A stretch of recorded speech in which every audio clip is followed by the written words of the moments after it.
BSP नेता अफजाल अंसारी को supreme court से राहत मिली है। अफजाल अंसारी की संसद सदस्यता बहाल जो है वो होगी। गैंगस्टर एक्ट के तहत सजा पर रोक यहां पर लगी है। गाजीपुर लोकसभा सीट पर उपचुनाव नहीं होगा और हाईकोर्ट 30 जून 2024 तक अपना फैसला दे, सुप्रीम कोर्ट की तरफ से कहा गया है।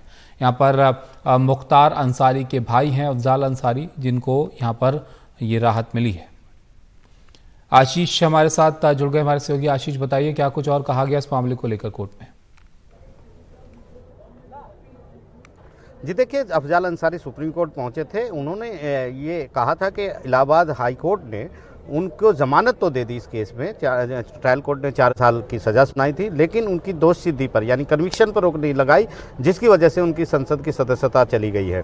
तो यहाँ पर एक लंबी चौड़ी सुनवाई के बाद सुप्रीम कोर्ट में जस्टिस सूर्यकांत की बेंच थी, इन्होंने अपना फैसला सुनाया है और राहत दी और कहा है कि अंतिम तौर पर सस्पेंड यानी निलंबित रहेगी उनकी सज़ा और उनको संसद वो कार्रवाई में हिस्सा ले सकेंगे, लेकिन एक शर्त भी लगाई है कि वो जो है संसद में वोट नहीं डाल पाएंगे। इसके अलावा चुनाव आयोग को कहा है कि गाजीपुर में उपचुनाव उनकी सीट पर ना कराए जाएं और ये अब जो हाई कोर्ट है उनको कहा है जो अपील उन्होंने अपनी सज़ा के खिलाफ की है उस पर जल्द सुनवाई हो और 30 जून तक 2024 तक इस मामले में फैसला आए। तो फिलहाल अफजाल अंसारी के लिए राहत है, सुप्रीम कोर्ट ने उनको राहत दी है। अफजाल अंसारी राहुल गांधी के मामले की बात उन्होंने की थी और कहा था कि जिस तरह सुप्रीम कोर्ट ने राहुल गांधी के मामले में कहा है कि लंबे समय तक कोई भी क्षेत्र जो है वहाँ ऐसा ना हो कि वहाँ पर उनका प्रतिनिधि नहीं हो, ये उन पर भी लागू होता है। और 4 साल की सज़ा है, उस पर उन्होंने अपील फाइल कर दिया हाई कोर्ट में, उसमें सुनवाई होनी है, इसलिए उनकी सदस्यता पर रोक लगाई जाए, क्योंकि क्षेत्र के लोग मतदाता भी सफ़र करते हैं, ये सुप्रीम कोर्ट ने भी अपने आदेश में कहा था।